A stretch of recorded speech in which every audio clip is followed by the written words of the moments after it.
Les séries de conversations Footprint présentent les réflexions et les expériences de dirigeants accomplis qui perçoivent leur travail comme un véritable ministère, tant sur leur lieu de travail que sur le marché. Cette semaine, les échanges portent sur la première partie du thème « Loyauté et travail », inspiré du premier chapitre du livre de Ruth, versets 1 à 14. Madame Ruth incarne des qualités que de nombreux employeurs et entrepreneurs cherchent à reproduire au sein de leurs organisations, en y consacrant d'importantes ressources. La loyauté inspire la confiance. Elle constitue le fondement d'un emploi durable, d'un engagement authentique envers la productivité et d'une croissance harmonieuse dans le lieu de travail. À travers l'expérience de Madame Ruth, nous découvrirons les bienfaits que procure une loyauté véritable. Accueillons donc chaleureusement Madame Ruth dans les conversations Footprint.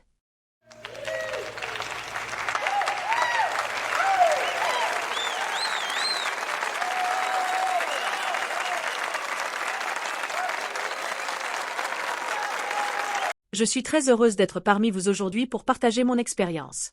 Vous avez peut-être déjà lu des réflexions sur la loyauté dans des livres, mais ce que je vais vous présenter n'a rien de théorique. C'est le fruit de mon propre vécu. Vous avez donné un excellent exemple de loyauté. Vous étiez Moabite, mais vous avez choisi de trouver l'amour et une communauté parmi les Israélites. Quelle était la raison derrière ce choix? Nous, les Moabites, sommes les descendants directs de Lot. Bien que les Moabites et les Israélites aient été en guerre constante les uns contre les autres, mon beau-père Elimelech et ma belle-mère Naomi ont choisi d'émigrer à Moab pour échapper à la sécheresse et à la famine en Israël. Je suis tombée amoureuse de l'un de leurs fils. Je suis également tombée amoureuse de leur foi, de leur fidélité inébranlable et de leur engagement envers leur Dieu. Donc, bien que certains Moabites et Israélites se considéraient comme ennemis, vous y avez trouvé de l'amour et de la valeur, n'est-ce pas? Vous avez raison. Il est très important de ne pas prendre ses décisions sur la base de ce que les autres pensent. Ce que certains détestent peut être une source d'amour et de valeur pour vous. Il faut faire l'effort de le découvrir soi-même. J'ai choisi l'amour au lieu de la haine. Mon mari et moi avons vécu de très bons moments ensemble avant qu'il ne décède tragiquement, peu après son père et son frère. Ce fut une expérience tragique. Et plus encore pour votre belle-mère qui a perdu son mari et ses 2 fils. C'était comme si elle avait été complètement dépouillée de sa source de subsistance et de protection. Une vieille femme aussi vulnérable aurait été qualifiée de sorcière ayant tué son mari et ses fils. Contrairement à ce que les autres pouvaient penser d'elle, vous vous êtes accroché à elle. Oui, en effet. Comme le dit le verset 14, Orpa embrassa sa belle-mère et la quitta, mais Ruth s'attacha à elle. En réalité, je me suis collée à elle comme de la colle forte, impossible de la lâcher. Intéressant. Cela va à l'encontre des attentes habituelles. Souvent, on remarque que lorsqu'un leader perd sa position, la plupart de ses amis et collègues s'éloignent. Lorsqu'un conjoint devient dépendant ou vulnérable, l'autre part vers une nouvelle relation. On dit souvent, le pauvre n'a pas d'amis. Mais contrairement à tout le monde, vous êtes resté fidèle à Naomi. Qu'avez-vous vu chez cette femme pauvre, âgée et vulnérable que les autres n'ont pas vu? Vous avez raison. Certaines personnes ne deviennent vos amis ou collègues que lorsque vous possédez du pouvoir, de l'argent ou un certain statut. Ce n'est pas une relation fondée sur la loyauté, mais sur la flatterie. Elle ne s'attache pas à votre personne, mais à ce que vous représentez, votre position, vos ressources ou votre influence. Ne vous y trompez pas. Ce que j'ai vu en maman Naomi allait bien au-delà de la position, du pouvoir, de l'argent ou du statut, qui ne sont que passagers. J'ai été profondément touchée par sa foi, sa dévotion envers Dieu et son attachement à sa famille.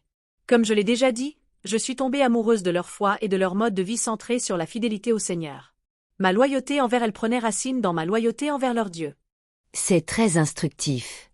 Chers auditeurs, j'espère que vous saisissez cela. Si votre relation avec quelqu'un est fondée sur l'impact que le Seigneur vous a permis d'avoir sur cette personne à travers votre foi, cette relation devient durable. Vous pouvez perdre votre position, votre argent, votre pouvoir et votre statut, mais il restera encore de la valeur dans cette relation. Oui, d'autres voyaient les Moabites et les Israélites comme des ennemis, moi, j'y ai découvert l'amour. D'autres voyaient maman Naomi comme une femme pauvre, vieille, vidée et même une sorcière, moi, j'y ai découvert des valeurs fondées sur sa foi. Que signifie cela? Ne laissez pas les autres penser à votre place. Découvrez la valeur par vous-même. Ne basez pas vos relations sur ce que les autres disent d'une personne. Découvrez par vous-même la valeur d'une relation et décidez d'y ajouter votre propre valeur. C'est ce que j'ai fait. Incroyable. Donc, pour appliquer cette idée dans notre lieu de travail actuel, si tout le monde dit qu'un collègue ou un directeur est horrible et mauvais, ne vous fiez pas à l'opinion des autres pour juger cette personne.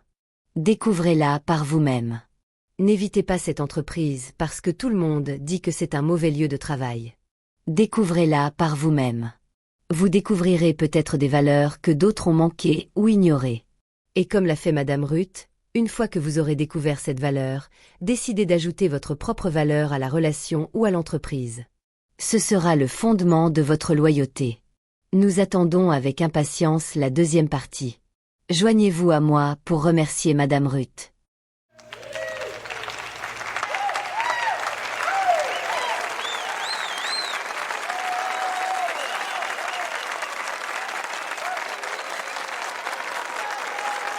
Si la série de conversations Footprint a été une bénédiction pour vous, veuillez la transmettre à d'autres personnes pour qu'elle soit une bénédiction pour d'autres. Êtes-vous un croyant déterminé à réaliser votre vocation professionnelle sur votre lieu de travail et sur le marché? Nous avons plusieurs ressources pour vous aider à le faire.